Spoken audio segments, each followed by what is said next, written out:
안녕하십니까. 일요일 밤에 카메라 동서남북입니다. 우리나라에는 한 개의 특별시와 네 개의 직할시가 있습니다. 서울특별시와 부산, 대구, 인천 그리고 광주 직할시가 바로 그곳입니다.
안녕하십니까. 오는 3월 21일은 KBS 광주방송총국이 문을 연 지 꼭 84년이 되는 뜻깊은 날입니다. 지난 80년이 넘는 세월 동안 KBS 광주방송총국은 광주와 전남 지역의 역사를 가장 가까이에서 기록하고 또 광주 전남 시도민 여러분과 함께 호흡을 해왔습니다. 그리고 지금 우리는 또다시 한 번의 대전환점을 맞고 있습니다. 바로 지난 40년 동안 행정적으로 나뉘어 있던 광주와 전남이 전남-광주-통합특별시라는 이름으로 다시 뭉치게 된 것인데요. 출범까지 이제 100여일 남았습니다. 과연 이 통합이 지역 발전의 새로운 계기가 될 수 있을지 오늘 80분간의 생방송으로 꼼꼼히 살펴보도록 하겠습니다. 자, 그럼 오늘 함께 하실 네 분의 패널 먼저 소개해드리도록 하겠습니다. 먼저 더불어민주당 안도걸 국회의원 함께 오셨습니다. 반갑습니다. 안녕하십니까. 광주 전남특별시 추진위원회 오승용 대표입니다. 반갑습니다. 네, 안녕하십니까. 서울대학교 김범수 교수님이십니다. 어서 오십시오. 예, 안녕하십니까. 광주연구원 민현정 미래전략실장 자리해 주셨습니다. 네, 반갑습니다. 네. 자, 지난 3월 1일이었습니다. 전남-광주-통합특별시 설치특별법이 국회를 통과했는데요. 우리 지역에서는 호남의 행정지도를 다시 그리는 역사적인 전환점이라는 평가, 그리고 실제 실행 과정에서 풀어야 할 과제들도 함께 제기되기도 했습니다. 자, 그럼 먼저 이번 통합이 갖는 의미부터 짚어보도록 하겠습니다. 먼저 안도걸 의원님, 국가재정과 또 국가계획을 오랫동안 다뤄오신 그런 경험을 비춰볼 때 이번 광주와 전남 지역의 통합 어떻게 평가를 하고 계시는지요? 네, 새로운 국가 성장 전략의 일환으로 추진이 되는 거죠. 우리 지금 망국병이 뭡니까? 수도권 집중과 지방 소멸이죠.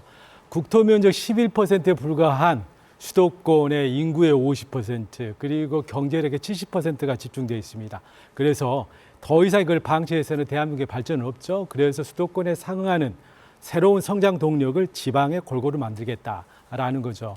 그런 첫 단추가 지금 이번에 광주, 전남 행정통합으로 지금 나타나고 있는 거죠. 그래서 이번에 새롭게 광주, 전남 특별시가 출범을 하는 거고 이 특별시에 대해서는 서울시에 준하는 강력한 자치권이 부여가 되겠습니다. 또 그리고 특별시는 자체적으로 경제, 사회 발전을 시킬 수 있는 강력한 권한을 갖게 되는 거죠. 또 중앙부처에서 향후 4년 동안 20조에 달하는 투자 재원을 별도로 공급하게 되는 겁니다. 이렇게 확보된 권한과 자금을 통해서 지역이 원하는 방향대로 자생적인 경제 사회 발전을 이룩할 수 있는 동력을 확보하게 됐다. 이렇게 평가할 수 있겠습니다. 네. 자, 그리고 통합특별시 추진위원회를 이끌어 오신 오승용 대표의 입장에서는 이번 통합에 대해서 지역의 생존 전략과 관련해서 뭔가 좀 고민을 하시지 않았을까 싶은데 어떻게 평가를 하시는지 간단히 먼저 한 말씀 들어볼까요? 네, 이번 광주 전남 통합은 행정의 효율성, 일반 작은 목표라고 저는 표현을 하는데 어떤 공무원 수라든지 조직을 통합하는 그런 수준이 아니라 지방소멸이라는 지역의 어떤 절체절명의 상황에서 돌파구를 열기 위한 전략적인 선택이었다라고 저는 보고 있습니다. 그래서 세 가지 목표가 중요할 것 같은데요. 우선 앞서 안도걸 의원도 말씀하셨듯이 수도권 블랙홀에 대응하기 위해서 광주와 전남이 각계전투에서는 승산이 없기 때문에 하나로 통합을 해서 어떤 광역 경제권을 형성한다면 수도권에 대응하여 발전할 수 있는 어떤 조직 단위를 만들 수 있게 되는 거고요. 두 번째로는 광주의 AI 그리고 전남의 에너지 등이 각기 분절되어서 지금 추진되고 있는데 이런 걸 하나로 추진해서 에너지 AI 중심의 새로운 어떤 전략 산업을 육성할 수 있게 되었다는 측면에서 굉장히 중요한 의미가 있을 것 같습니다. 마지막으로 이번 통합특별법을 보시면 다양한 특례들이 포함되어 있는데 이 특례의 핵심은 더 많은 자치권과 재정권을 중앙정부로부터 이양받는 것인데 점진적으로 이런 자치권과 재정권을 확대함으로써 이른바 준연방제 모델을 지향할 수 있게 되었다는 점에서 세 가지 점에서 저는 굉장히 성과가 있고 의미가 있는 통합이다라고 저는 보고 있습니다. 네. 자, 뭐 앞서 말씀하신 두 분은 워낙 이 광주 전남 통합에 대해서 치열하게 고민을 하신 분들이고 이제 그러면 김범수 교수님께서는 지역 밖에서 보는 평가도 상당히 궁금하거든요. 예. 지역 밖에서 봤을 때도 상당히 기대가 큽니다. 앞서 안도걸 의원님도 말씀해 주셨고 오승영 대표님도 말씀해 주셨습니다만 최근에 수도권 집중과 지방 소멸을 맞아서 이런 문제를 해결하기 위해서 국가 균형 발전 전략이 무엇보다도 중요한 때입니다. 이런 상황에서 이재명 정부가 최근에 5극 3특을 통해서 이 지방의 균형 성장을 지금 추진하고 있는 상황인데요. 이런 이 지방 을 성장하기 위한 국가 균형 발전 전략의 첫 번째라는데 아마도 큰 의미가 있지 않을까 싶습니다.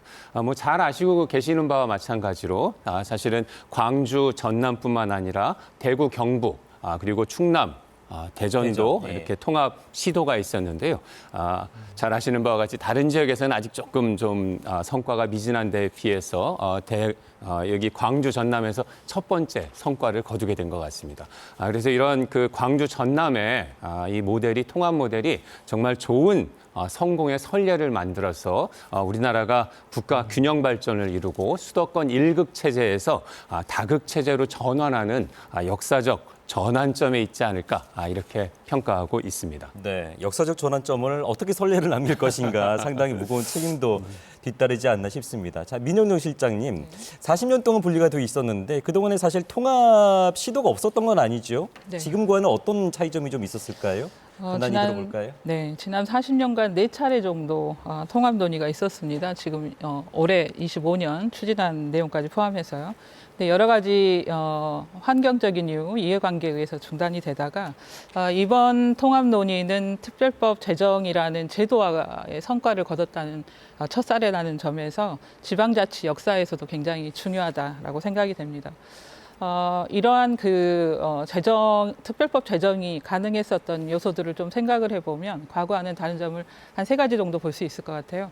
하나는 지역 환경과 정책 환경이 과거와는 좀 달랐다. 실은 광주 전남이 지방 소멸이라든가 또 인구 감소 이런 상황에서 절박한 상황에서 돌파구를 찾아야 된다는 이런 환경적인 요소들 그리고 저희 이재명 정부의 5극 3특이라는 국정 과제하고 만나게 되면서 정책의 기회창이 열린 이런 상황이 전개가 됐다 생각이 되고요. 이런 기회를 저희가 잘 살려서 신속하게 의사결정을 통해서 특별법을 제정을 하고 여기에 부응해서 국가는 재정 지원을 비롯한 이제 강력한 지원, 인센티브를 약속한 상황이 있었습니다. 또 여기에 광주 전남 시도민들의 지지가 기반이 됐고요. 과거와는 다르게 굉장히 이해관계들이 다양함에도 불구하고 상당한 변화를 동반하는 통합에 지지를 보내줬던 점 그리고 양시도 정치권의 강력한 의지, 시도의회의 합의 이런 요소들이 지금 남부 경제 축으로서의 저희 전남 광주 통합을 이루는 중요한 요소가 됐다 생각됩니다. 뭐 여러 기관 단체에서 뭐 여러 가지 의견을 내긴 했습니다만은 그 단서에 붙는 거 보면 통합은 지지하되 뭐 점점점 이런 말들이 많았거든요. 그만큼 통합에 대해서 간절하지 않았나 싶습니다. 자, 그러면 본격적으로 통합 이후의 변화를 먼저 살펴보도록 할 텐데요.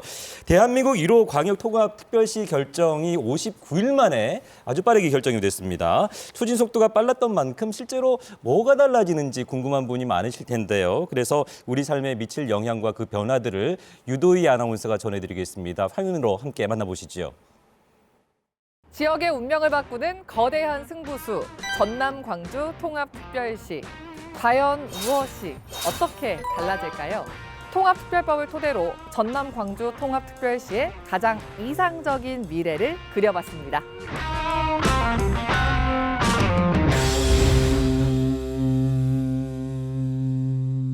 먼저 우리 지역 체급부터 확 달라집니다. 그동안은 그냥 광역자치단체 중 하나였죠. 이제는 클래스가 다릅니다. 대한민국 1호 통합특별시 도시 위상도 한 단계 레벨업 되는데요. 시장은 장관급, 부시장은 차관급으로 격상됩니다. 축하드려요. 시정 잘 부탁드립니다. 특별법 제7조에서 밝히고 있듯 서울특별시에 준하는 지위와 권한을 갖는 초광역자치단체가 탄생하게 됩니다.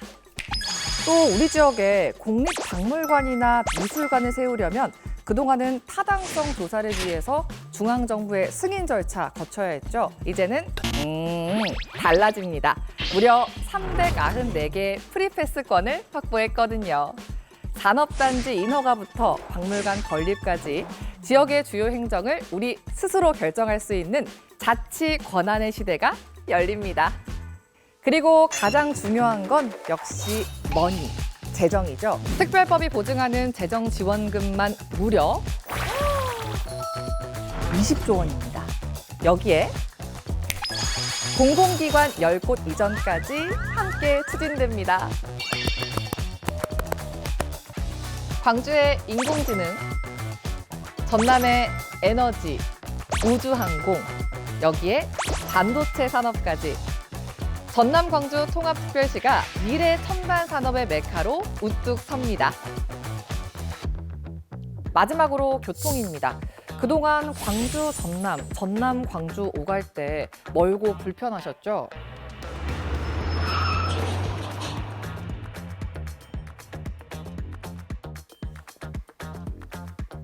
이제는 하나의 교통망으로 연결됩니다. 시도민의 이동 시간은 줄고 생활권은 넓어지는 거죠. 지금까지 아나운서 유도희였습니다. 안녕.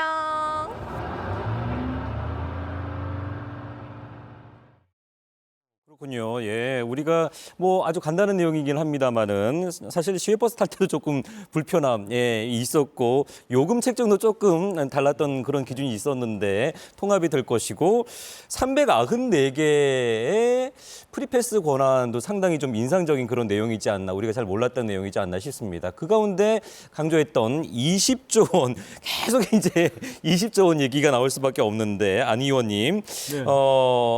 어떤 규모라고 생각을 해도 될까요? 물론 이제 광주와 전남 예산을 네. 따져봐야 되겠습니다만은. 네. 결론적으로 굉장히 큰 돈입니다. 네. 네, 그래서 어느 정도까지 큰 돈이냐면요. 현재 광주시와 전라남도의 예산을 합쳐 보면은 20조거든요. 근데 이게 이제 연 5조잖아요. 그렇기 때문에 지금의 전체 예산의 25%에 달하는 큰 돈이다라고 말씀드리겠고요. 두 번째, 지방 세수가 좀 부족하니까 국가에서 국세를 걷어서 지방에게 포괄적으로 넘겨주는 돈이 있거든요. 지방 교부세인데 지금 지방 교부세가 지금 광주 전남이 받고 있는 게 한 10조 됩니다. 예. 그러니까 거의 절반이 넘는, 그렇잖아요. 규모가 지금 새로 목돈이 들어온다, 이렇게 말씀드릴 수 있겠습니다. 그리고 광주 전남의 예산 20조라고 하지만은 그 중에서 뭐 인건비라든지 복지비 이런 경직성 경비 빼고 나면은 지역 개발에 쓸 수 있는 돈들이 있잖아요. 예. 그렇게 많지 않아요. 잘해야 한 4조 정도 됩니다. 그리고 4조 정도에서도 신규로 이렇게 쓸 수 있는 돈은 실질적으로 한 1조 원 정도에 불과하거든요. 그래서 미래를 대비하는 어떤 투자를 제대로 못했는데 이 규모가 1조에서 6조로 늘어난다라는 거거든요. 그래서 굉장히 큰 몫이고, 그런데 이 돈은 어디서 나오냐면 국가가 써야 할 돈을 지금 지방에 넘겨주는 거거든요. 그래서 이제 지방에 넘겨주면서 국가가 쓰는 것보다 지방이 쓰는 것이 더 나은 성과를 가져온다라는 전제, 믿음을 가지고 지금 이 돈이 이제 넘어오는 거거든요. 그래서 이 큰 돈을 정말 지역 발전을 위해서 예. 굉장히 잘 써야 한다 이런 생각이 듭니다. 예.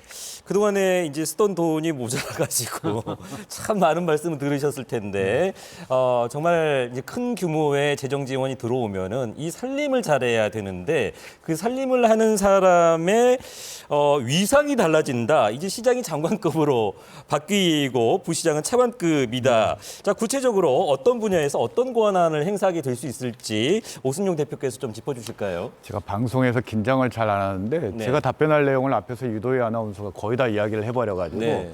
거기 언급 안 된 내용 중심으로 좀 얘기를 할 수밖에 없을 것 같은데 우선 말씀하셨듯이 장관급 지위 특별시장이 갖게 되는 거고 4명, 행정부시장 2명 그리고 정무부시장 2명에서 4명의 차관급 부시장을 갖게 되는 것도 일단 많은 분들이 관심을 갖는 분야인데요. 재정과 관련해서 좀 제가 좀 설명을 드려야 될 것 같은데 아무래도 이제 재정 그리고 세제 자율권이 좀 늘어났다 현재보다. 그래서 중앙정부에 의존하던 재정 구조에서 조금 더 벗어날 수 있게 됐다라는 것을 좀 지적을 해야 될 것 같습니다. 그래서 이번 특례 중에 세율 조정 특례가 있습니다. 그래서 지방세 세율을 조례를 통해서 가감할 수 있도록 한 부분들이 있고요. 그리고 특정 산업 유치를 위해서 기업들에게 파격적인 세제 감면을 직접 제공할 수 있는 점도 좀 지적해야 될 것 같고 또 이번에 지금 특별시장 후보들 간의 아주 치열한 논쟁, 어제 토론회에서도 논쟁이 됐던 것 중에 하나가 자체 투자금융을 설립할 수 있게 됩니다. 그러면 이걸 이번에 안도걸 의원 말씀하셨던 20조의 지원금을 가지고 지원금의 일정 부분을 가지고 이제 투자금융 회사를 직접 자치단체가 설립할 수 있게 됐기 때문에 이른바 20조 플러스 알파 그 알파를 누가 더 많이 가져올 수 있느냐고 경쟁을 할 수 있게 됐다라는 것도 좀 주목을 해야 될 것 같고요. 그리고 광역 생활권과 관련해서 교통과 관련해서도 기존 시도보다도 전남광주특별시가 훨씬 더 많은 어떤 국고 지원 비율을 반영해서 정책들을 추진할 수 있다 정도로 말씀을 드릴 수 있을 것 같습니다. 예. 재정적인 부분을 자세하게 짚어주셨고 그리고 김범수 교수님께 질문을 드리자면 통합특별시 하면 이제 서울특별시에 준하는 지위를 갖게 한다라는 얘기가 계속 나오는데 이게 어떤 정도의 지위인지 중앙 의존을 줄이고 실제로 지방 분권으로 나아갈 가능성이 커진다고 보는데 실제로 지방 분권으로 이어지게 된다면 어떤 조건이 좀 필요할지 좀 평가를 좀 해주시죠. 앞서 안도걸 의원님도 말씀해 주셨고 오승영 대표님도 말씀해 주셨습니다만 무엇보다도 중요한 것은 이제 예산과 관련된 것 또는 인사와 관련된 것들의 이제 권한을 우리 광역 특별시에 이렇게 넘겨서 이양하는 것들이 중요할 것 같습니다. 그리고 인허가 관련된 여러 가지 권한들을 광역 특별시가 행사하면서 지역에 맞는 발전 전략을 세울 수 있다는 것들이 중요할 것 같습니다. 그렇지만 무엇보다도 중요한 것은 역시 재정 자립을 확충하는 것이 아닐까 싶습니다. 앞서 안도걸 의원님께서 20조라고 하는 것이 얼마나 큰 돈인지 말씀해 주셨고 예. 그러한 20조를 가지고 얼마나 이렇게 좋은 일들을 할 수 있을지 말씀을 해주셨는데요. 그렇지만 지금 현재까지 광주 전남 지역의 재정 자립도는 그렇게 높은 편은 아니었던 것 같습니다. 지금 현재 작년 기준으로 전국 평균의 재정 자립도가 48.6%라고 이렇게 치수가 나와 있고요. 광주는 42%, 그래서 평균보다 좀 낮은 편이고, 그리고 전남은 전국 광역 자치단체 가운데서 최저 수준인 27.1%에 불과했습니다. 그래서 정부에서 이제 20조의 재정을 지원하기 때문에 당분간 앞으로 4년 동안은 그나마 좀 이제 재정의 여유가 있을 그럴 상황인데요. 이 4년이라고 하는 이 골든 타임을 잘 살려서 그렇죠. 재정 자립의 기반을 확실하게 이렇게 만드는 것이 정말 중요하지 않을까 생각을 합니다. 그래서 세수 기반을 확대하고 이런 것들을 통해서 이 20조라고 하는 재정 지원을 마중물 삼아서 전남 광주 특별시가 재정을 확충할 수 있는 그런 좋은 계기로 삼아야 되지 않을까 그렇게 생각을 합니다. 예, 그 부분은 이제 시간이 되면 잠시 예, 후에 예, 또 예. 좀 집중적으로 논의를 해보도록 하겠습니다. 자, 그리고 민영정 실장님, 행정통합이 된다면 이제 지방자치단체 그리고 지방의회들도 좀 구성이 좀 달라져야 되지 않을까 싶습니다. 여기에 대한 대비가 잘 되고 있을지는 모르겠는데 구체적으로 어떻게 좀 변화가 있을까요? 일단 앞서 그 소개에서도 나온 것처럼 통합특별시는 스케일업, 사이즈업 되는 이런 구조로 보시면 네, 됩니다. 체급이 이제 네, 체급은 그렇습니다. 예, 외형적으로도 올랐다고. 그런데요. 네, 이런 그 외형을 끌고 갈 수 있을 만한 권한과 이 특례들 자치권도 같이 강화가 돼서 고도의 기능들이 조금 더 추가가 될 건데요. 이것을 통해서 실은 이제 뭐 자치권이라든가 재정이라든가 조직 특례라든가 이런 걸 통해서 도시 운영의 자율성이 이제 강화가 될 겁니다. 아까 그 말씀하셨던 것처럼 이 특례 중에는 특별시가 자체적으로 중앙과 협의 없이 간소화돼서 신속하게 추진할 수 있는 여러 사안들이 있고요. 그다음에 규제들의 허들이 상당히 이제 낮아지면서 자율적으로 도시 운영을 비롯해서 산업이라든가 다양한 내용들을 주도적으로 추진할 수 있는 이런 상황이 될 겁니다. 또한 이제 광역 계획이라든가 철도, 환경, 교육 뭐 이런 내용들이 통합적으로 운영되는 이런 그 변화가 지자체에 예. 있을 것으로 보이고요. 또 특히 이제 저희가 대도시권을 중심으로 한 광주와 전남의 이제 농촌 지역을 중심으로 한 시군의 이제 기초 단위의 그 역할이나 기능들이 기존에 달랐는데 네. 지금은 층위를 그대로 유지하고 가기 때문에 이 대도시권과 관련된 어떤 그 기능 조정이라든가 사무와 관련된 내용들이 좀 면밀히 검토가 돼서 바로 정비가 돼야 되는 상황에 있고요. 지방의회와 관련해서는 아까 말씀드린 것처럼 이제 규모가 커진 재원들을 다루고 있고 또 바로 닥쳐서 해야 될 게 지금 자치법규 정비가 돼야 됩니다. 네. 지금 한 2,500여 개의 자치법규가 있는데요. 독자적으로 살려야 될 것과 동일할 것들을 합칠 것과 또 조정해야 될 것들 이런 문제들이 산재해 있습니다. 그래서 의회 본연의 기능이 이제 강화가 될 건데요. 여기에 이제 그 전문성이라든가 투명성 또 지역 균형을 또 맞춰야 되는 이런 점에서 어찌 보면은 그 소통과 균형감과 광역 리더십이 상당히 요구되는 네. 지점이 있지 않을까 생각됩니다. 뭐 의원 정수 얘기고 나오긴 합니다만은 다음 의원들은 정말 많은 일을 해야 될 그런 시점이 되지 않았나 싶기도 합니다. 자, 이렇게 도시의 위상이 높아지고 권한이 커지는 것도 분명 중요합니다. 하지만 그 모든 변화를 시민들이 정말 삶에서 체감을 하지 못한다면은 그 의미는 반쪽에 그칠 수밖에 없겠죠. 과연 그러면 우리 광주 전남 시도민들은 무엇을 원하고 기대하고 또 어떤 점을 우려하고 있는지 광주 전남 곳곳에서 시도민 여러분의 목소리를 담아봤습니다. 화면으로 함께하겠습니다.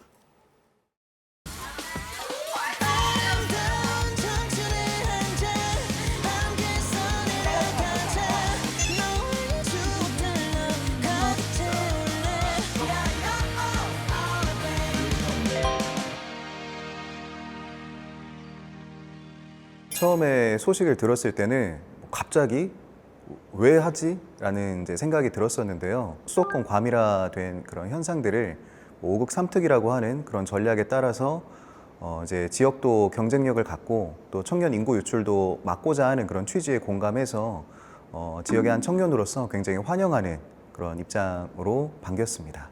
일단 인구가 많이 300만 명이 넘어가니까 그 부분에서는 정말 좋고 모든 행정이나 그 인프라 그런 조성에서 아주 유익할 것 같습니다. 광주나 전남은 좀 생활권이나 경제권적인 측면에서 밀접한 연관이 이미 되어 있다고 생각을 하고요. 기업 유치라든지 이런 청년 일자리적인 측면에서 좋은 영향을 끼칠 것 같습니다.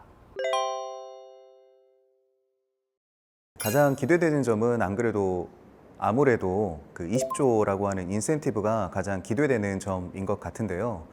마치 밥상으로 따지면 이제 여러 반찬들을 지금 준비하시고 계시는 그런 모습인 것 같아서 그런 점에서 굉장히 기대가 된다. 하지만 이제 우려되는 점은 과연 밥상으로 아까 비유를 했을 때 내가 먹을 수 있는 반찬이 있을까라는 걱정이 들기는 합니다. 지금 굉장히 탑다운 방식으로 여러 가지 AI 산업이나 반도체, 로봇, 여러 그런 소부장 사업들과 같은 첨단 산업들이 지금 마련되어지고 있는 걸로 알고 있는데요. 근데 과연 다수의 청년들이 그러한 어떤 산업들이 열려졌을 때 몇 퍼센트의 청년들이 과연 해당할까? 이번에 저희도 오픈한 지 얼마 안 됐는데 이걸 하려고 보니까 너무 많이 대출이라든가 금리 모든 부분들이 지금 많이 막혔고 제약들이 따라서 사실 너무 힘들더라고요. 그래서 정부에서 우리에게 가장 이렇게 지원하는 부분들이 있는데 그 지원을 통하여 자영업자들이 좀 더 활성도가 높아지지 않을까라는 생각이 많이 듭니다. 산업 및 경제정책 그리고 행정 편의성 등 다양한 분야에서 이게 크게 추진될 수 있다는 점은 기대가 됩니다. 다만 산업이나 예산이 특정 지역으로 편중되는 것, 그리고 산업도시의 위기 문제도 함께 해결하는 방향으로 가야 한다고 생각합니다. 광주하고 전남이 좀 너무 따로 떨어져 있는 기간 동안 뭐 소득의 격차도 있을 것이고 지역 간 뭐 문화적 차이도 있을 것이고 결국은 그 차이를 어떻게 극복할 것인가가 통합이 아마 최대 과제 아닐까 싶습니다. 특히 우리 지역은 고령화와 이런 젊은 세대 간의 격차가 많이 큰 것 같습니다. 그래서 젊은 세대의 미래, 그리고 고령화된 사회에서의 미래, 이런 지속 가능한 미래를 위한 방향성을 우선시해야 되지 않나. 전남 광주 통합특별시가 되면서 차이가 없어지고 모든 아이들이 똑같은 환경에서 보육받을 수 있는 정책이 이루어졌으면 좋겠습니다. 광주하고 서부 동부가 너무 거리가 이게 멀어요. 그래서 이렇게 교통을 이렇게 제대로 딱 할 수 있는 그런 한 번에 하루에 왔다 갔다 일도 볼 수 있고 이런 교통망이 빨리 이루어졌으면 좋겠습니다. 젊은 작가들을 과감하게 좀 밖으로 내보내서 좀 키워서 돌아올 수 있는 와서 그러한 어떤 배움을 여기서 또 공유하고 중요한 인재들이 미술 인재들이 나오리라 생각해요. 저는 사실 지금 한국에 와서 많은 교육들을 받았어요. 교육에서 그치지 않고 그 교육에서 연장으로 일자리까지 함께 연계가 되었으면 하는 바람입니다. 네, 잘 들었습니다. 뭐 자기가 속한 분야에서 낼 수 있는 목소리들을 다 내주셨는데 광주와 전남은 사실 지금까지 40년 동안 행정적으로 분리가 되어 있긴 합니다만은 마음으로는 이제 같은 동일권이지 않나 싶은데 다시 이제 행정적으로 뭉치게 됐습니다. 그 중에서 가장 또 시민 여러분께서, 시도민 여러분께서 중시하는 것은 재정적인 지원에 또 가장 관심이 많지 않을까 싶습니다. 근데 벌써부터 이제 지방선거 후보들이 재정 지원에 대한 공약과 약속들을 쏟아내고 있거든요, 말 그대로. 자, 그러면 형평성 문제도 불거지고 아까 뭐 밥상 얘기했습니다. 내가 먹고 싶은 반찬이 나와야 되는데 그런 걸 이제 피부로 실감할 수 있는 분들이 많을 겁니다. 가장 먼저 20조의 재원은 어떤 원칙에 따라서 집행돼야 될 것인지 뭐 의견 있으시면 한 분씩 좀 들어보도록 하죠. 예, 제가 먼저 좀 말씀드리겠습니다. 네. 우리 시민들의 이제 바람을 들어보면은 저거죠. 이 돈을 좀 허투루 써서는 안 된다. 예. 결국에는 우리의 성장 동력을 키우고 지속될 수 있도록 해야 된다. 즉 지역의 고부가치 산업을 키우고 기업을 유치하고 인재를 양성시켜서 일자리를 늘리고 우리 주민들의 소득을 높이고 또 지방 세수를 늘려서 그게 다시 재투자될 수 있도록 하는 뭐 이런 걸 기대하는 거 아니겠습니까? 그래서 결코 이게 투자에 사용이 돼야 되지 이게 소모성 경비로 쓰여서는 안 되겠다라는 생각이 들고요. 두 번째는 우리 오승용 대표님께서도 말씀을 하셨는데 20조를 마중물로 해서 더 큰 투자를 유치를 해야 되는 거죠. 그래서 예를 들자면은 민간에 대해서 있잖아요. 민간에 투자할 거에 대해서 마중물 투자를 함으로써 그 정부가 투자하는 것에 비해서 2배, 3배의 민간 자본을 유치하는 이러한 큰 시각을 가지고 접근을 좀 해야 될 것 같다고 생각됩니다. 그리고 우리가 집중적으로 사용해야 될 분야는 저는 4가지 분야라고 생각되거든요. 예. 무엇보다 첫 번째가 광역, 교통, 산업, 주거 인프라를 만들어야 되는 거죠. 그래서 주요 거점 간의 도로망, 철도망, 물류망, 그리고 항공 이런 것들 다 만들어줘야 되는 겁니다. 공항을 만들어줘야 되는 거죠. 그리고 제일 중요한 게 또 요즘에는 우리가 유치하고자 하는 산업이 AI 산업 아니겠습니까? 전력망입니다. 그래서 이제 전력망을 확충을 해줘야 되고 또 우수 인재들이 여기에서 유치되고 정착할 수 있으려면은 교육, 의료, 문화, 인프라도 만들어줘야 되거든요. 이렇듯 인프라를 탄탄히 까는데 우선적으로 투입이 돼야 되겠죠. 두 번째는 우리 동네의 미래 먹거리 산업을 키워야 되겠죠. AI 산업, 반도체 산업, 그리고 신재생 에너지 산업, 그리고 우리가 장점을 가지고 있는 문화 산업, 관광 산업 이런 부분들을 우리가 체계적으로 육성시킬 수 있는데 돈을 써야 되겠다라는 거고, 세 번째는 결국에는 새로운 산업은 그 산업을 일굴 기업들이 들어와야 되거든요. 그래서 첨단 기업, 첨단 대기업이 되겠죠. 첨단 기업 그리고 벤처 기업들을 우리가 많이 있지 않습니까? 유치하고 육성하는데 돈을 좀 써야 될 것 같습니다. 그리고 네 번째 가장 중요한 게 인재입니다.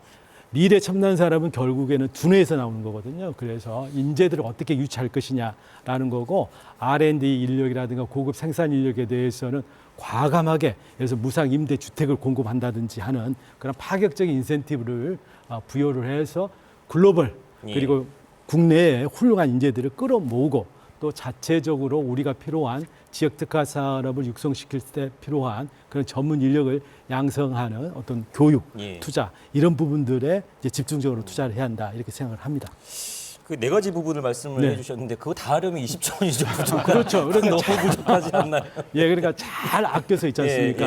선택과 집중을 통해서 이제 써야 되겠죠. 네. 네. 자, 그리고 오승용 대표께서 손 들고 이제 답변을 하겠다. 제가 손을 열심히 들었습니다.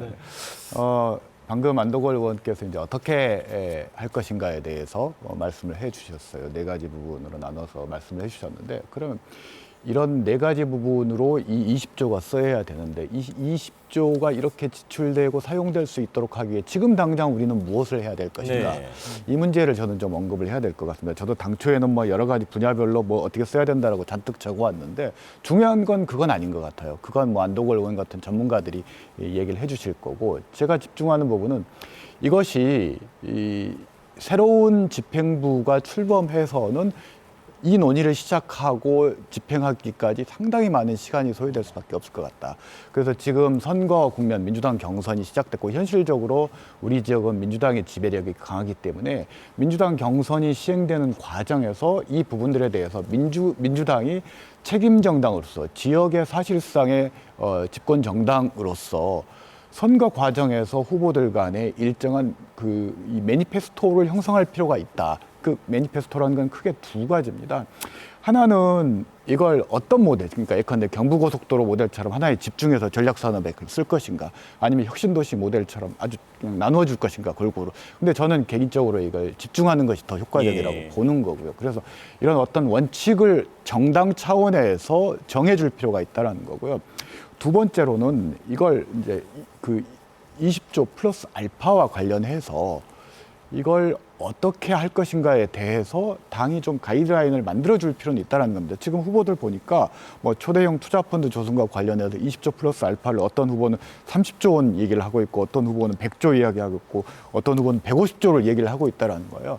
물론 이제 그 부분이 현실적인가는 제가 판단할 문제는 아니고 유권자도 여러분께서 판단할 문제지만 최소한 그런 부분들에 대해서 기본적인 어떤 기금의 운영과 관련해서도 정당 차원에서 조금 정리해서 선거 과정에서 유권자들에게 충분히 알렸을 때 그 이후에 책임을 지고 집행한다면 훨씬 더 이 20조 원의 사용과 관련된 어떤 소모적인 어떤 갈등 이런 것들을 좀 줄일 수 있을 거라고 봅니다.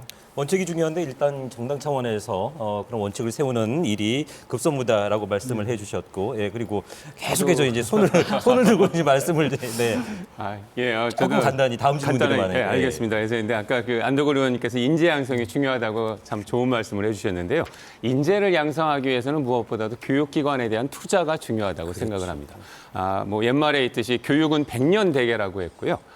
좋은 인재를 양성하기 위해서는 좋은 그 교육에 대한 투자가 중요하고 그런 측면에서 저는 뭐 아마 여기 계신 분 중에서 저만 이제 대학에 지금 몸을 담고 있는 경우입니다만 대학에 대한 투자 그리고 뭐 요즘 서울대 10개 만들기 이런 것들이 나오고 있습니다만 AI 중심 도시로 광주를 발전시키기 위해서는 광주에서 AI 이런 것들을 잘 할 수 있는 인재를 양성할 수 있어야 되고요. 그 인재를 양성하기 위해서는 무엇보다도 중요한 것이 바로 대학이라고 생각을 합니다. 그래서 저는 꼭 이번에 이렇게 20조 지원받는 부분이 있으면 그 부분 중에서 일부분은 대학에서 인재 양성을 할 수 있는 아주 고급 인재를 양성할 수 있는 그러한 것에 투자하는 것이 꼭 필요하지 않을까 이렇게 말씀드리고 싶습니다. 서울대 10개 만들기에 조금 위기의식은 느끼시지 않습니까? 전혀 그렇지 않습니다. 서울대 10개 만들기는 뭐 서울대로 없앤다라는 것들이 아니고요.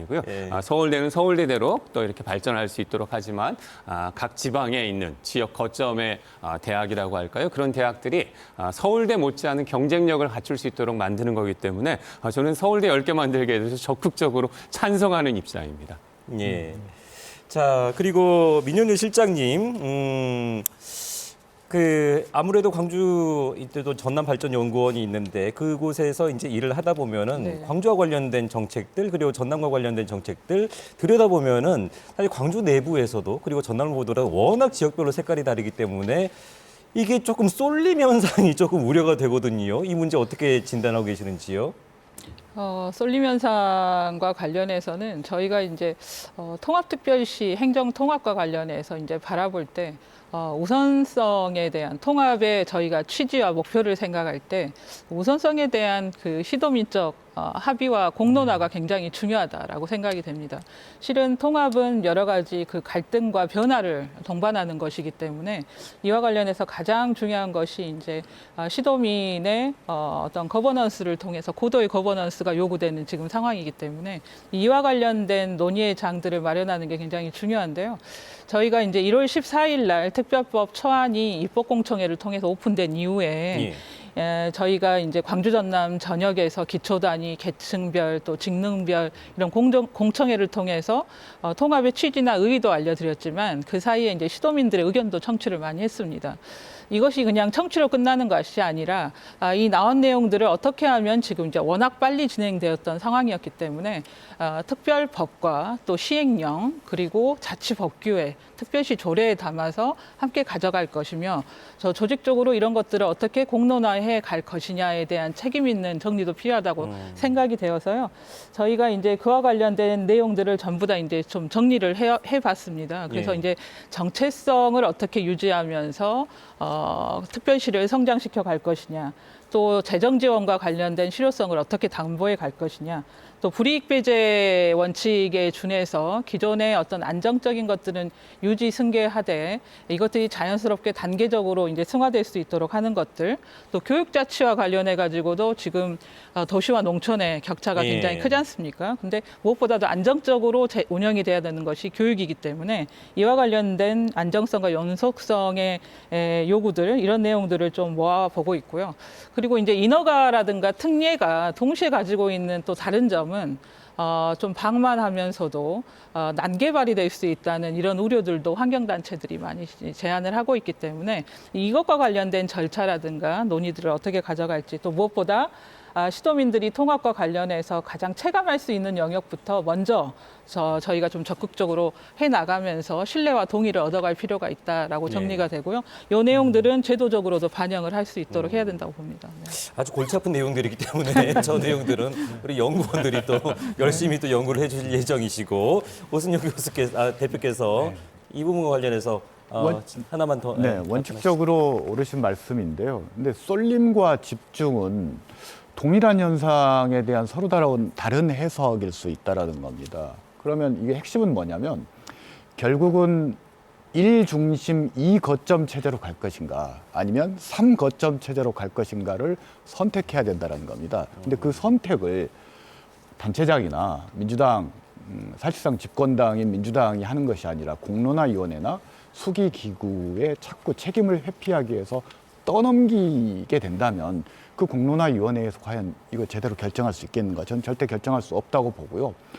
새로 선출되는 단체장과 민주당 차원에서 고독한 결단을 하고 시민들을 설득하는 방식이 아니면은 이 문제를 쉽게 풀기 어렵다라고 봅니다. 네. 자, 그 고독한 결정을 누가 할 것인가가 상당히 중요한데 그 고독한 결정을 뒷받침하기 위해서는 공감대와 미래를 생각하는 가치와 기준이 있어야 되지 않을까요? 간단히 들어볼까요, 교수님? 예, 아마도 여러 가지 이렇게 그 많은 방안들을 지역에 계신 분들이 고민을 많이 하시고 계실 거라고 생각을 하는데요. 저는 좀 이런 생각을 해봤습니다. 저희가 이제 국가적으로는 수도권 집중이 좀 심하고 그렇기 때문에 이런 수도권 집중을 해소하는 문제가 중요한데요.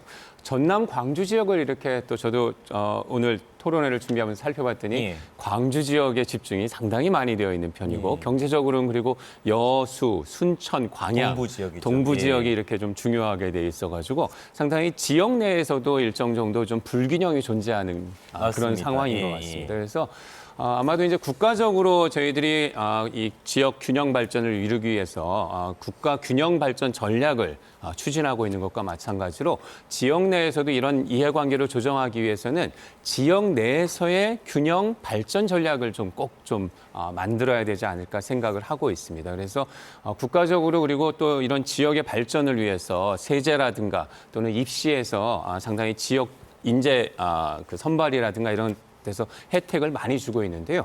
이 광주 전남 지역에서도 지역 내에서도 이러한 소외 지역을 향한 배려 이런 것들을 좀 적극적으로 발굴하고 추진해야 된다라고 생각을 합니다. 그리고 며칠 전 국무회의에서 이재명 대통령님께서 국토 균형 발전을 강조하시면서 모든 정책에 균형 발전 영향 평가 제도를 실시하는 것을 고려해 보라고 말씀을 하셨습니다. 그래서 마찬가지로 장기적인 관점에서 광주 전남 이 지역 내에서도 이런 정책이 어떠한 특정한 정책이 얼마만큼 지역 내의 균형에 기여할 수 있는지 평가하고 모니터링하는 그러한 제도를 도입하는 것들을 한번 좀 고려해 볼 만하지 않을까 이렇게 생각을 합니다. 고독한 결정도 힘든데 거기 점수까지 잘 받아야 되니까 참 힘든 과정이지 않나 싶기도 합니다. 자, 그리고 앞서 잠깐 말씀을 하셨는데 이 20조 원의 마중물이라고 표현을 해주셨는데 이 4년 동안의 예산이 집행된 뒤가 이제 문제이지 않을까 싶기도 합니다. 그 세수를 이용해서 잘 투자라고 표현을 하셨는데 네.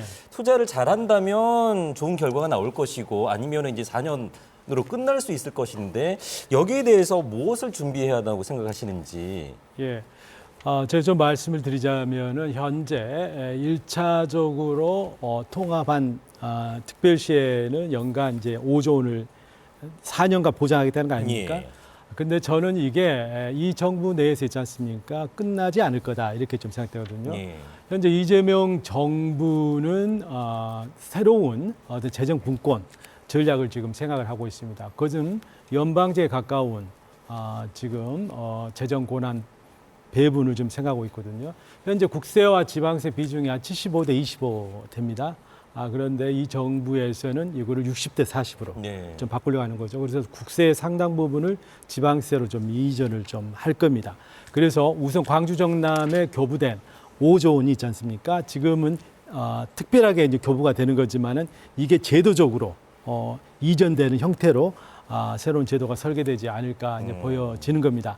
그래서 이렇게 새로운 재원 배분 구조가 개편됨으로써 이 5조 원이 항구적으로 네. 계속 지원될 수 있도록 제도화하는 그 2단계 작업이 개시가 될 거다. 저는 그렇게 기대를 좀 하고 있습니다. 그래서 이게 이번 정부에서 5년간 20조 원을 보장한다라는 거지 거기로 끝난다는 건 아니거든요. 그렇죠. 예. 그래서 이걸 항구적인 제도로 바꾸는 노력이 지속돼야 된다라고 하고 광주 전남이 이번에 20조를 잘 씀으로써 지방에 주었더니 지방이 더 훨씬 체감도 높게 성과 있게 돈을 쓰는구나라는 게 실증이 된다면은 이러한 제도화를 하는 데 있어서 굉장히 가속적인 있지 않습니까? 역할을 할 수 있다고 생각됩니다. 그리고 중요한 거는 이제 광주 전남이 자체적인 세수를 이제 확보를 좀 해야 되거든요. 결국에는 경제력입니다. 아까 지금 우리가 개발을 통해서 경제력을 키우면은 지방 세수가 자연적으로 늘지 네. 않겠습니까? 그래서 지금 현재 보면은 법인세라든지 소득세의 경우는 10%가 이제 지방세로 가게 되는 거거든요. 그래서 모수가 커진다면 지방세수도 자연적으로 늘게 될 수밖에 없습니다. 그런데 중요한 것은 뭐냐면요. 지방이 자구적인 노력을 통해서 경제력을 성장을 더 시켰다. 초과 성장을 시켰다라고 하면 이 초과 성장분에 대해서는 그게 국가로 가지 않고 지방으로 네. 되돌아올 수 있잖아요. 환원될 수 있는 이러한 어떤 세제 개편이 저는 뒤따라야 한다고 생각이 됩니다.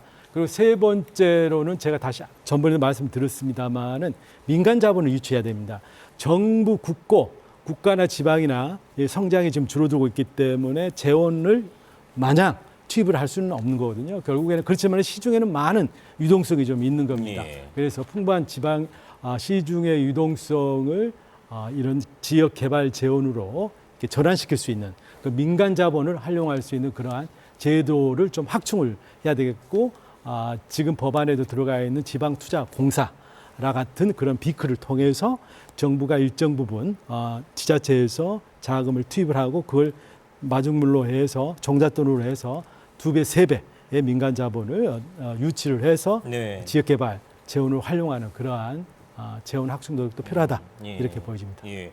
정부 차원에서는 이제 말씀하셨듯이 새로운 재정 분권 얘기까지 나오고 있고 또 이제 민간 자본을 유치해야 한다고 말씀을 하셨으니까 이제 6월 또 유권자들의 선택도 아주 중요한 그런 시점이 되지 않았나 싶기도 합니다. 자, 그리고 이 문제와 관련해서 민용현 실장께 간단하게 질문을 드리자면 아까 뭐 시도민 여러분의 말씀들을 많이 드렸는데 연구원에서 어떤 법안 초안을 또 만들기 위해서 상당히 시도민 의견 청취를 많이 했을 듯 싶거든요. 이런 의견들 주로 어떤 의견들이 있었는지 간단히 좀 정리를 좀 해주실까요? 네, 모두에 앞서 제가 간단히 설명을 좀 드렸었는데요. 저희가 의견 청취와 관련해서는 그 오프라인에서 진행됐었던 그 공청회 관련된 내용들을 저희가 이제 키워드 분석 등을 통해 가지고 네. 내용들을 좀 정리를 했고요. 그리고 이제 그 온라인상으로도 저희가 플랫폼을 통해서 여러 질의들이 이제 나왔었던 것들에 대해서 뭐 답변도 있었습니다만 내용 분류를 좀 해가면서 말씀을 정리를 해보면 결국은 이제 그 마창진 사례도 마찬가지입니다만 해외 사례도 그렇고요. 결국 광주나 전남의 어떤 그 정체성, 이름을 상실한다던가 도시 브랜드를 또 우리가 좀 희석되는 게 아니냐라는 것에 대한 그런 고민들을 상당히 다양한 계층에서 하시는 것으로 이제 드러났습니다. 그래서 저희가 이제 뭐 명칭, 자치구 명칭을 통해서 이런 것들을 계승시켜 가본다던가 아니면은 이제 관련된 어떤 컨텐츠라든가 CI라든가 이런 어떤 상징성을 같이 가져가면서 이런 내용들은 제도적으로도 그렇고 시도민들하고 같이 승계하는 부분에 대한 고민이 필요하다고 생각이 되고요. 그리고 이제 그 지방 재정과 관련해서 지금 명확하게 20조에 대한 이야기가 있습니다만 이것이 어떤 방식으로 어떤 용도로 올 것이냐에 대한 것들이 아직 이제 명확하게 드러나지 않은 상황에서 실은 통합이 실익을 거두기 위해서는 권한과 재원이 명확하게 따라와줘야 되는 부분입니다. 그래서 이제 이런 거에 대한 요구들이 좀 있었고요. 그리고 이제 그 불이익 배제 원칙과 관련해서 지금 통합을 하면 안정성을 먼저 가져가고 피해를 이제 줄인다라는 이제 변화에 대한 어떤 충격들을 막는 원칙들을 지금 특별법에도 넣어놨는데요. 네. 실은 여기에서 저희가 좀 고민해야 될 부분은 불이익이라든가 지원을 하고 있는 것들을 상향 평준화시키는 논의를 저희가 우선적으로 했을 때 재정 부담이 상당히 클 것으로 생각이 됩니다. 그래서 이제 이와 관련해서는 저희가 논의를 통해서 합리적 수준이라는 것을 찾아가는 과정들이 좀 필요해 보이고요. 그리고 이제 교육자치와 관련해서 이야기 나왔던 것들이 이제 지역 간 교육 여건 격차라든가 지금 현행 제도들이 변화가 있냐 뭐 이런 부분들 학군과 관련된 조정 문제라든가 굉장히 교육 영역에서 디테일한 의견들이 많이 나왔습니다. 그래서 이제 그런 부분에 대해서 이제 인프라도 차이가 있어요. 교육지원청이 광주는 2개, 전남은 22개가 있거든요. 그래서 이제 이런 것들을 조정하는 과정에서 이제 실무준비단 차원에서의 현장 의견 청취가 혼란을 최소화할 수 있다라고 이제 생각이 되고요. 그리고 이제 마지막으로는 저희가 이제 행정통합과 관련해서 60분 생활권 저희가 이제 체감할 수 있는 이런 얘기들을 많이 해드리고 그다음에 이제 뭐 청년 수당이라든가 뭐 학생 수당이라든가 뭐 이런 것들과 관련해서 통합이 됐을 때의 실익들에 대한 얘기들을 많이 합니다만 결국은 시도민들이 특별 시민이 일상생활을 하면서 비용은 낮추고 시간은 줄이고 소득은 올리는 이런 형태의 이제 체감할 수 있는 내용들을 중심으로 해서 저희가 광역 서비스 체계도 구축을 해 나가겠다 생각을 합니다. 이런 내용들은 정리를 해서 저희가 특별시 조례라든가 그다음에 이제 저희가 사업들을 발굴해내는 과정에 반영이 돼야 될 것 같습니다. 예. 자, 뭐 여러 가지 측면에 대해서 이제 시도민들의 의견을 청취한 내용을 분야별로 정리를 해드렸고 저희가 또 80분 내기 이거를 다 소화해내기가 힘든 과정이기 때문에 그런 일들이 있었다라고 정리를 할 수 있겠습니다. 결국에 근데 광주 전남 지역을 통합하는 일은 아무래도 먹고 사는 문제로 귀결될 수 있지 않을까 싶습니다. 20조 원 재원도 그렇고 지역 소멸에 대한 가장 큰 문제점이 또 이런 지역 통합을 이끌어낼 수 있다. 있지 않았나 싶습니다.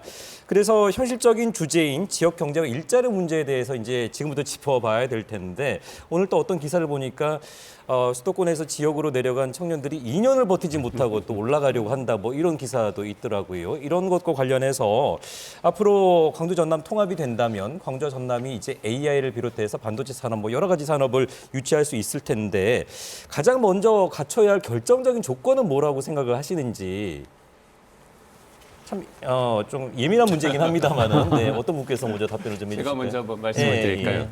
앞서도 말씀을 드렸습니다만 가장 중요한 것은 기업이 투자를 할 수 있도록 이제 환경을 만드는 것이 중요할 것 같은데요.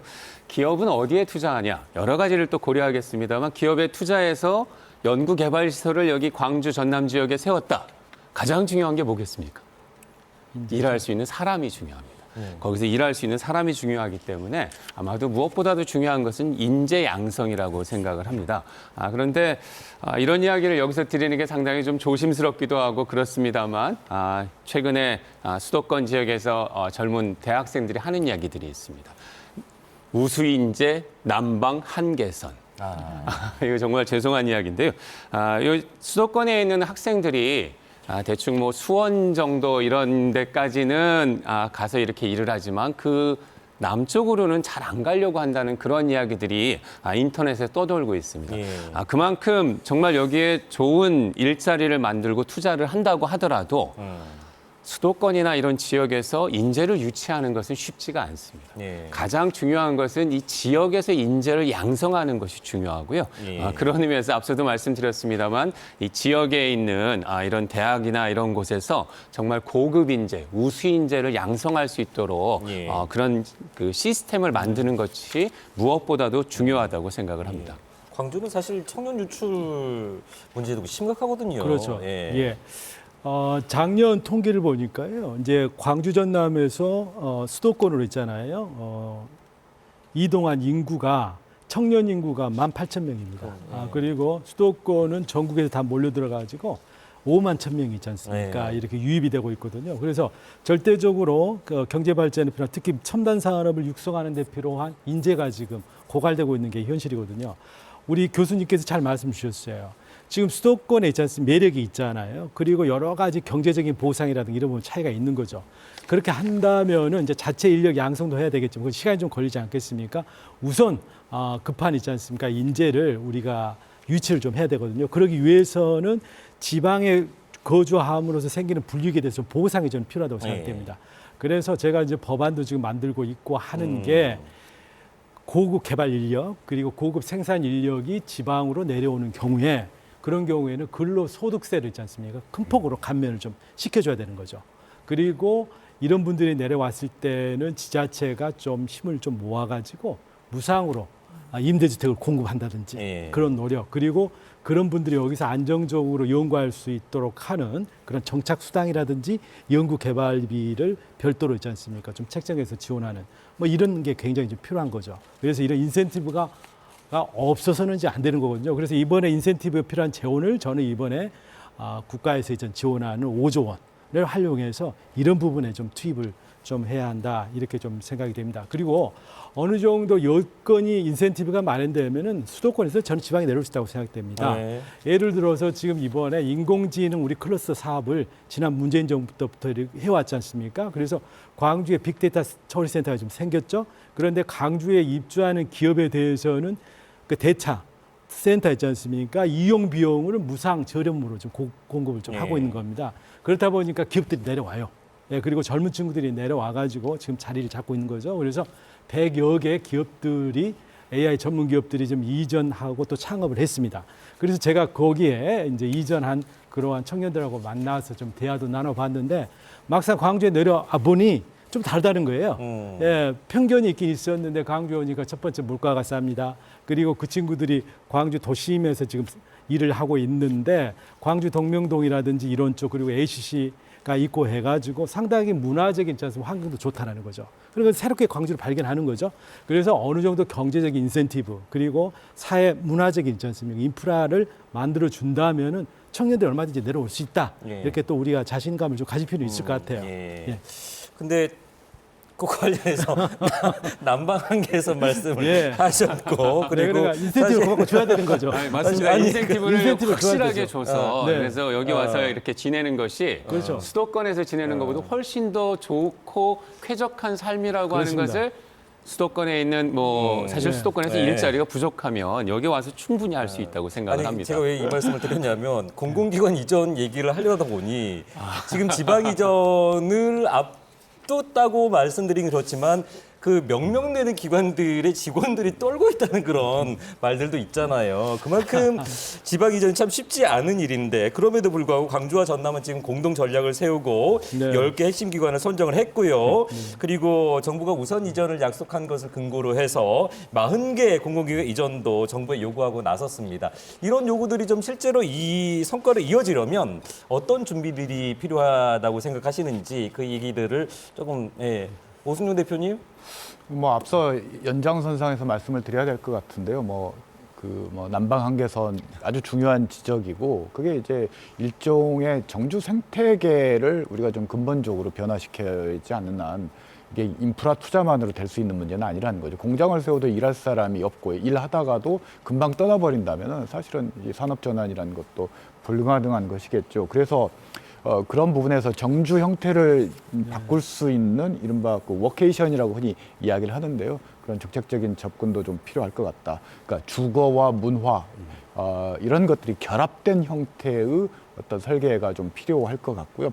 두 번째로는 사람이 이 집만 가지고 살 수는 없는 거고 직장만 가지고 살 수는 없는 건 즐길 거리들이 좀 있어야 되는데 지금처럼 노잼 광주, 노잼 전남 뭐 이런 말들이 나오는 상황에서 이런 고급 인력들이 지역에 정착해서 생활하기는 좀 쉽지 않을 것 같고 그런 부분들에 대한 자치단체 차원의 특별시 차원의 적극적인 투자도 좀 필요할 것 같습니다. 광주가 지금 대형 복합 쇼핑몰 이런 것들도 지금 첫 삽을 떴기 때문에 이런 부분들을 조금 더 확장할 필요는 있다라는 거고요. 그리고 이제 가족 이주 형태가 되기 위한 여러 가지 조건들이 있습니다. 그 중에 하나가 이제 교육이라고 할 수 있을 것 같은데 자녀 교육을 할 수 있는 어떤 특목고와 같은 이런 특목고 설립 운영과 관련해서도 좀 전향적으로 접근할 필요가 있을 것 같습니다. 그리고 가장 중요한 건 이런 것 같습니다.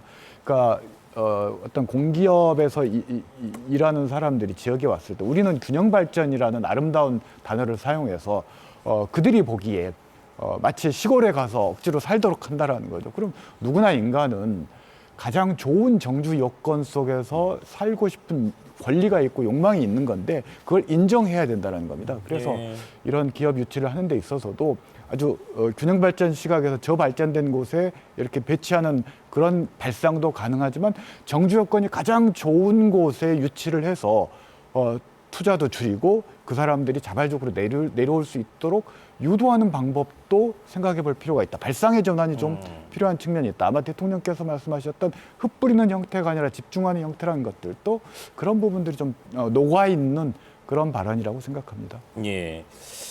자, 지금 시각이 8시 5분을 넘어가고 있어서 저희에게 주어진 시간이 이제 20분 정도 남았는데 이제 다음 문제로 넘어가 보도록 하겠습니다. 지금까지는 조금 규모가 큰 얘기 중심으로 다뤄봤고요.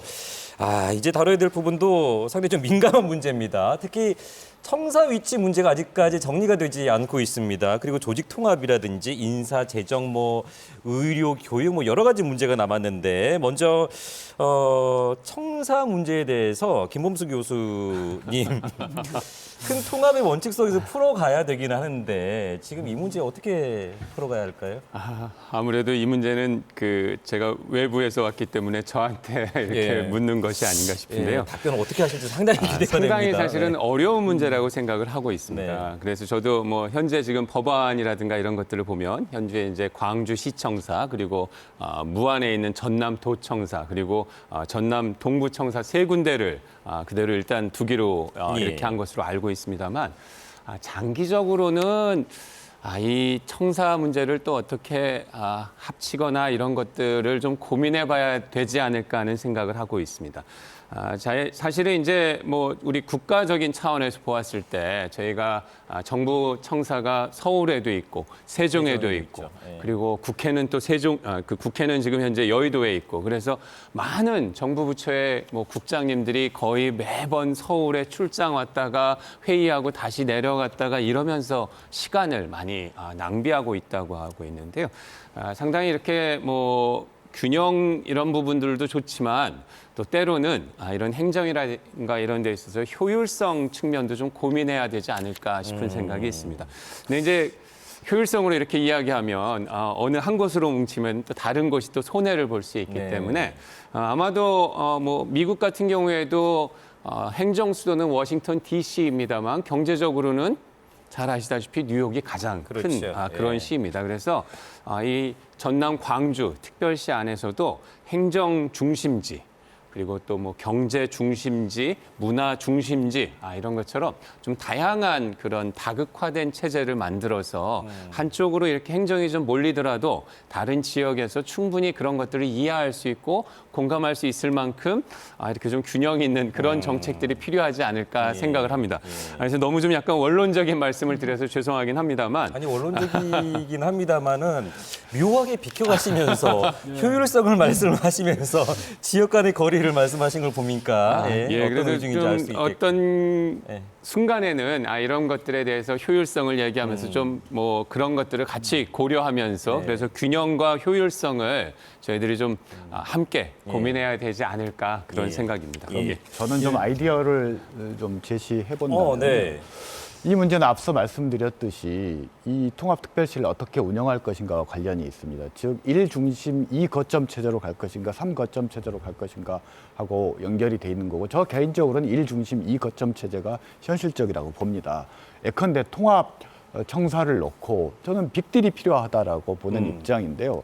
예컨대 광주가 됐건 전남이 됐건 통합청사를 가져가는 지역이 있다면 2차 공공기관 이전 지역은 통합청사를 내어준 지역에 배치를 한다면 저는 충분히 이 부분들에 대해서 양 지역 간에 동의가 될 수 있고 협상과 타협이 될 수 있는 여지가 있다라고 보는 입장이어서요. 아마 지금 민주당 시장 후보 중에 이런 얘기를 하시는 분이 한 분도 안 계시던데 한 번쯤 이런 아이디어를 고려해 볼 필요는 있다고 봅니다. 그런 얘기를 할 수가 없는 그런 입장이지 않을까 싶습니다. 저는 그 지금의 청사를 있잖아요. 최대한 활용을 해야 된다라고 생각하고 그 특별시의 기능, 업무를 있잖아요. 우리 교수님께서 말씀하셨듯이 좀 섹터별로 있잖아요. 분할을 좀 시켜서 특화를 좀 시키는 게 어떻겠느냐라는 거고 각 그 청사별로 그 전담 부시장이 있지 않습니까? 부시장이 책임지는 그런 형태로 해서 같이 골고루 이용하면 될 것 같고 또 특별시장님이 좀 무빙을 좀 하시면 될 것 같아요. 옮겨 다니시고 이렇게 하시면 될 것 같고 요즘에 얼마든지 그 소통과 그렇잖아요. 통신 기술이 많이 발전되어 있지 않습니까? 이런 부분도 활용을 해야 될 것 같고 저는 이렇게 생각합니다. 또 지금 특별시와 시군구가 있잖아요. 요겁니다. 그럼 지금 특별시가 무슨 일을 다 하느냐? 저는 그건 아니라고 생각합니다. 특별시는 전체적인 발전 계획을 기획을 하고 조정을 하는 그런 업무를 하는 거죠. 재원을 배분하고 실질적인 어떤 개발에 대한 개발 사업에 대한 집행은 시군구에서 하게 되고 과감하게 특별시에서 시군구를 유임을 좀 해야 한다고 생각됩니다. 그런 식으로 해서 특별시는 있지 않습니까? 몸을 좀 가볍게 아주 스마트한 그런 체계로 좀 만들고 굉장히 특정 분야에 집중되지 않고 또 각각의 기능 영역별로 이렇게 나눠서 효율적으로 분업하는 어떤 그러한 형태를 만들면은 그 주청사를 놓고 불필요한 갈등이라든가 있지 않습니까? 경쟁을 막을 수 있지 않을까 이런 생각도 합니다. 자, 그리고 뭐 위임급 말씀을 하셨는데 하나의 조직으로 인사로 재정으로 시스템을 짧은 기간 안에 하나로 또 합치는 것도 꽤 많은 문제가 과정이 있지 않을까 싶은데 오승윤 대표님 어떤 기준과 원칙이 있어야 된다고 생각하시는지 간단히 좀 짚어주실까요? 일단 민현정 실장님이 계시는 이제 통합되면 광주전남 이제 연구원이 될 텐데 거기서 용역을 하면 되겠지요. 그래서 아마 세 가지 원칙이 뭐 적용되지 않겠습니까? 기능 중심으로 배치를 한다라는 것, 그리고 개방형 인사나 교차보직 제도를 좀 도입한다라는 것, 그리고 중요한 게 이제 재산, 채무, 통합 관리 이런 부분들이 굉장히 중요한데 이 부분들에 대한 면밀한 실사를 통해서 투명하게 이 부분들에 대해서 통합 관리를 한다 정도 원칙을 정해놓고 아마 전남 광주 연구원에서 용역을 잘 해서 이 부분들을 풀어나가면 될 것 같습니다. 네. 자, 뭐 여러 가지 이제 통합과 관련된 여러 가지 이제 실질적으로 우리가 풀어야 될 과제들이 많기 때문에 이제 광주 전남 연구원에서 발전연구원에서도 큰 역할이 필요할 때 싶습니다. 자, 이번에는 시선을 조금 더 넓혀 보겠습니다. 과연 광주와 전남의 통합이 성공을 할 것인가, 실패를 할 것인가 여러 우려와 기대 속에서 이제 7월 1일 날 출범을 하게 되는데 우리는 한 번도 지금까지 가보지 않은 길이기 때문에 다른 사례들을 짚어보면 좀 알 수 있을 듯 싶습니다. 민현정 실장님 정리를 좀 해오셨다고요. 국내 사례와 해외 사례. 네. 지금 저희가 그 행정통합 관련해서는 저희 국내에서는 광역자치단체의 통합 사례는 없습니다. 광역자치단체 사례는 없고요. 해외 관련해서도 저희가 명확하게 맥락적으로 이제 일치하는 단위 뭐 이런 사례들은 찾기는 그렇지만 저희가 각각의 뭐 광역연대가 됐든 그 해외 사례들을 봤을 때도 시사하는 바들을 좀 저희가 뽑아낼 수 있는 사례들은 있어서 좀 정리를 해봤는데요. 저희 국내 사례 중에 보면 이제 모두가 아시는 것처럼 마창진의 창원시 통합 사례가 있습니다. 창원시 같은 경우가 벌써 15년이 됐습니다. 예. 15년이 돼서 최근에 백서라든가 그다음에 15년의 창원시 행정통합에 대한 또 분석들이 나온 내용들을 보시면 전체적으로 이제 물리적 통합은 잘 됐으나 화학적 통합이라는 것이 상당히 시간이 걸리고 그리고 이 통합과 관련해서 매우 중요한 요소로 뽑을 수 있는 것이 통합 전에 약속했었던 것들이 어떤 형태로든 제도나 명문화를 통해서 중앙이 됐든 당사자가 됐든 실행이 돼야 되는 것이 담보되지 않으면 통합의 실익을 거두기가 상당히 힘들다라는 사례들을 창원에서 저희가 좀 찾을 수 있고요. 청주시 사례 같은 경우에는 이제 도농통합이라는 점에서 저희의 광주 전남한테 시사하는 바가 좀 있습니다. 재정 자립도 측면에서 보면 지표가 개선된 내용들은 있지만 통합이 됐을 때 경제적 실익을 저희가 카운트하는 데까지는 상당히 저희가 긴 호흡을 가지고 바라봐야 된다는 것이 두 사례 모두 다 해외 사례도 마찬가지고요. 경험이 되는 부분인데 창원 청주 같은 경우가 저희가 한 가지 팁을 얻을 것들이 네. 언론이나 시민단체가 상당히 객관적인 정보들을 통해서 긍정적 수기들을 만들어가는 과정들이 저희가 좀 참고를 해야 된 이런 사례가 아닌가 싶습니다. 이어서 이제 그 해외 사례를 좀 보면은요. 지금 해외 사례 중에서는 그 중앙주도로 통합을 이끌어갔었던 그 프랑스 사례라든가 캐나다의 토론토나 일본의 동경도 자치구 사례들 뭐 이런 것들을 저희가 검토를 해볼 수 있어요. 이 중에 이제 프랑스 리옹 메트로폴 같은 경우가 인구 140만에 2015년에 추진이 돼서 현재 10년이 경과한 사례입니다. 여기에서는 이제 통합이 이 메트로폴과 관련된 정책이 성공했느냐라고 말하기는 판단은 조금 어려운 부분이 있습니다만 중앙과 지방의 협력 구조라든가 재정과 권한 특례를 과감하게 준 이런 시사점이 있고요. 2020년 예산을 보니까 78% 정도가 자체 세원으로 운영이 되고 있는 점이 있습니다. 그리고 이제 경제교통이라든가 환경 주거 도시계획 등 광역 권한을 통합적으로 운영하고 자율정책을 추진하고 있다는 점. 그리고 이제 광역과 기초, 특히 기초 단위의 단체장들이 협의하는 회의가 상당히 활성화돼 있다는 점이고 각자의 기초의 롤을 부여를 해가지고 이 협약 안에서 자유롭게 운영한다는 점에서도 의미가 있습니다. 네. 이제 실패한 사례 중에 한 가지 저희가 참고할 만한 것은 이제 오사카 도의 구상 실패라고 할 수가 일본 있는데요. 오사카를 말씀하시는 네네, 거군요. 그렇습니다. 2015년에 주민투표 반대가 이제 근소한 차이로 1만 표 차이로 부결이 됐고요. 2020년에 또 한 번 재투표가 있었는데 이때 1만 7천 표 차이로 또 재부결이 됐습니다. 그래서 15년과 20년 둘 다 도를 구성하는 이 시도가 실패한 케이스라고 할 수 있겠는데요. 이 경우에는 저희 광주도 마찬가지입니다. 광주 전남도 마찬가지입니다만 통합으로 인한 어떤 정체성과 도시 브랜드에 대한 상실에 대한 주민 저항을 어떤 식으로 극복할 것이냐. 이게 통합의 실익이나 이런 부분들이 이런 부분을 상쇄를 해야 되는데 그렇지 못할 경우에 상당히 갈등이 지속될 수 있다는 점. 그리고 이제 개혁과 관련해서 실은 2015년도에 부결이 된 이후에 20년에 또 부결이 된 이유는 통합이 안 돼도 이런 그 광역연합이라든가 이런 연대를 통해서 충분히 잘 되는데 통합을 굳이 할 필요가 있냐라는 오히려 이제 그런 상황이 전개가 됐습니다. 그래서 이제 어찌 보면은 개혁을 당위적으로 정책적으로는 이야기하지만 현장에서는 변화를 받아들이는 것이 훨씬 더 명확한 실익이 있어야만이 수용이 가능한 거라는 이런 또 사례들이 있는 거고요. 그리고 이제 저는 여기에서도 또 한 가지가 저희가 통합과 관련된 비용이라든가 서비스라든가 이런 것들에 대해서 훨씬 더 지금부터는 좀 현실을 직시하면서 객관적인 정보들을 시도민과 함께 나누면서 현실적인 안에 대한 결정이 필요하다고 생각합니다. 그래서 이제 그 갈등적인 요소들, 주도권을 누가 가져가느냐 하는 요소들에 대한 정보 제공보다는 명확한 우리가 함께 돌파를 해나가고 함께 공동 생산을 해나가야 되는 이런 그 내용들에 대한 의제들이 지금 이 양 시도 또 시민사회에서 좀 본격화돼야 될 때가 아닌가라는 생각이 듭니다. 네.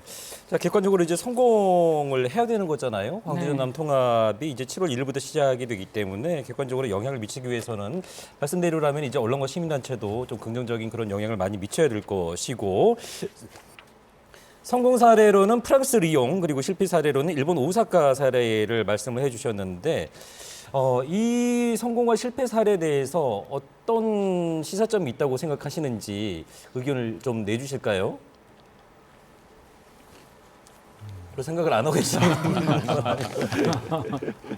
정확하게 네. 프랑스 사례하고 일본 오사카 사례를 저희가 알 수가 없어서 그래서 지금 뭐 말씀해 주신 것만 가지고 이렇게 봐가지고 말씀드리는 게 상당히 좀 조심스럽긴 합니다만 아무래도 일본 오사카 같은 경우에 보면 이제 오사카도 있습니다만 사실 일본에 이제 도쿄도가 있습니다. 그래서 도쿄도도 도쿄 소위 얘기해서 이제 도쿄뿐만 아니라 주변에 있는 도쿄 주변에 있는 데까지 다 같이 해서 이제 도쿄도라고 해서 이렇게 하고 있는데 아마도 앞서 민현정 우리 실장님께서 이제 정체성 이야기를 많이 해주시기도 하셨는데 광주 전남이 우리가 하나로서 우리가 남이 아니라 광주와 전남이 정말 상생할 수 있는 이런 서로 간의 믿음과 신뢰 이런 것들을 만들어 나가는 것들이 앞으로 성공의 중요한 변수가 아닐까 그렇게 생각을 합니다. 저도 오사카 사례를 보면서 그 지역의 지역민들이 그동안 가지고 있었던 정체성을 내가 상실해버린 것은 아닌가라는 데에 대해서 좀 부담이 좀 있지 않을까 싶기도 합니다.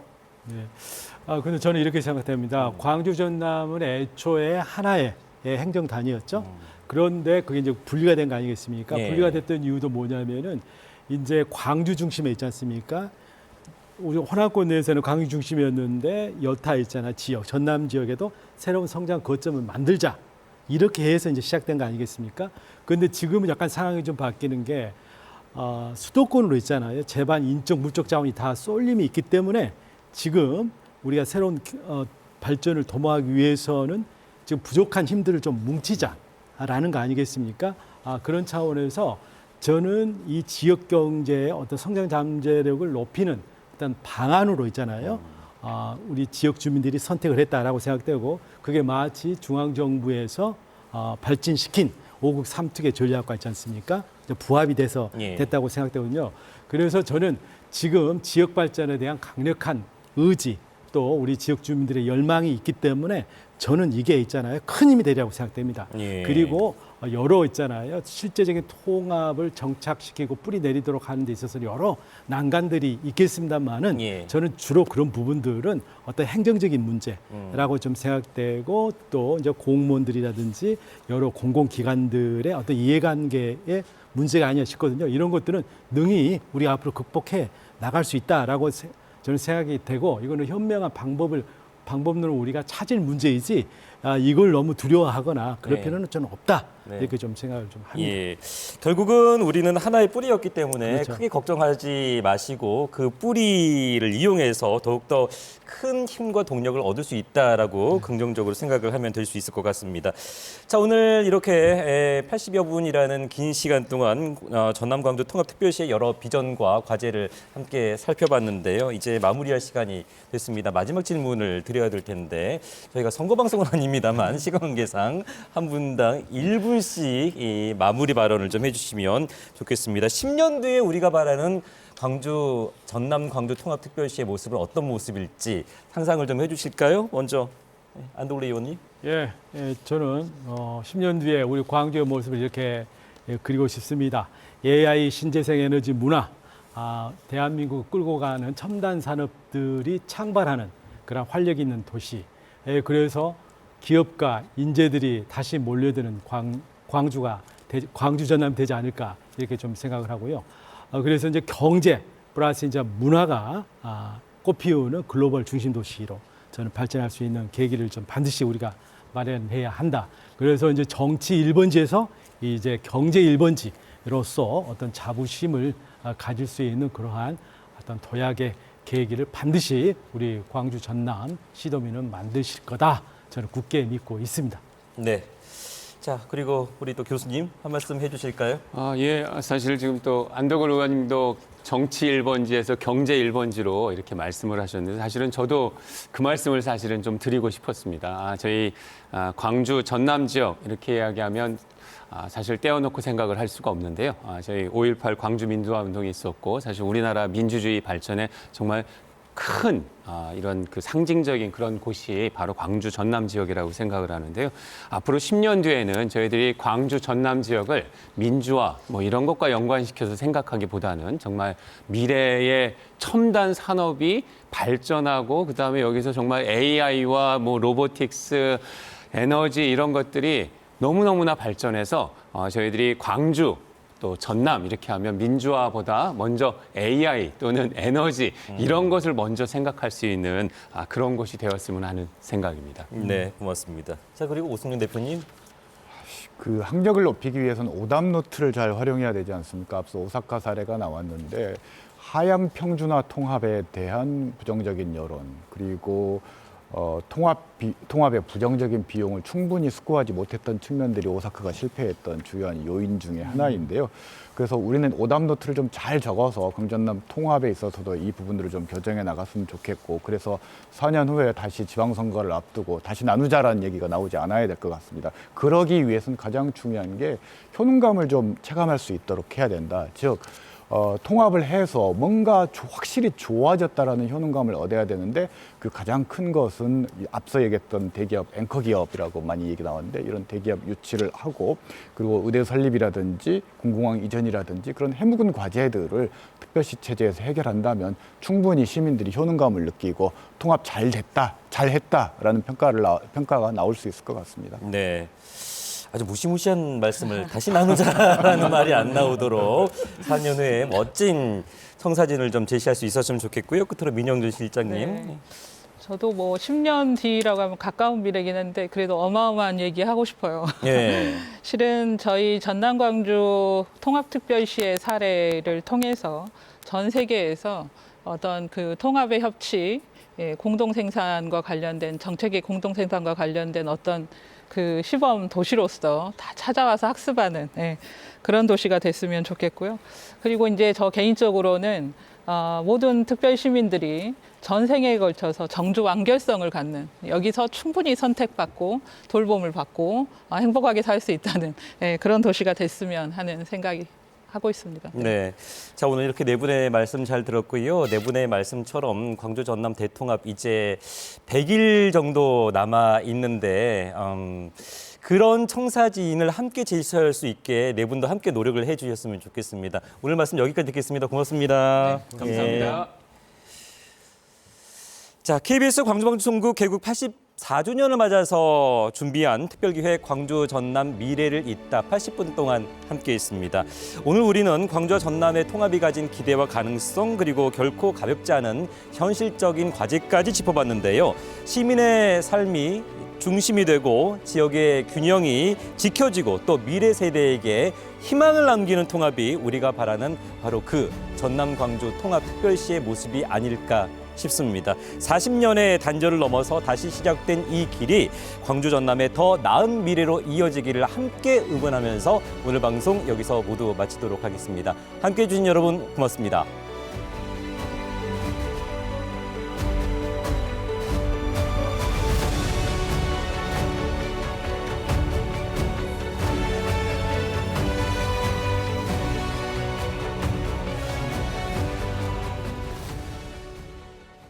이제 생활도 달랐고 문화권도 많이 달랐고 좀 따로따로 살다 보니까 이걸 합치는 과정에서 시민들이 느끼는 정서를 꼭 좀 보듬어주고 검토해주는 통합이 됐으면 좋겠습니다. 하나됨이긴 하는데요. 서로 조금씩 양보해야 될 부분인 것 같아요. 자기 이익이 아닌 남을 좀 배려하면서 하나 되는 모습이 굉장히 중요한 것 같습니다. 지역의 경제와 산업이 안정되고 활성화되어 더 이상 청년들이 떠나지 않는 그런 문화의 발전이 함께 성장하는 도시가 되었으면 좋겠습니다. 이쪽에도 일자리가 많이 생겨가지고 나는 취업할 때 굳이 위로 안 가고 광주나 전남권에서 할 거야. 아이들이 안전하고 행복하고 부모님들이 안심하게 아이들을 맡길 수 있는 그런 행복하고 따뜻한 도시가 되었으면 좋겠습니다. 열심히 하는 사람들이 소외되지 않고 다 같이 동등한 기회가 주어지고 균형적인 발전이 이루어지면 참 좋겠다. 저는 따로 또 가치라고 생각합니다. 어느 지역에는 특색이 있기 때문에 뭐 강진이면 청자, 그다음 담양이면 대나무 이런 것처럼 특색은 굉장히 잘 살리되 그것들을 한꺼번에 통합할 수 있는 따로 또 가치 그런 모습이 있었으면 좋겠습니다.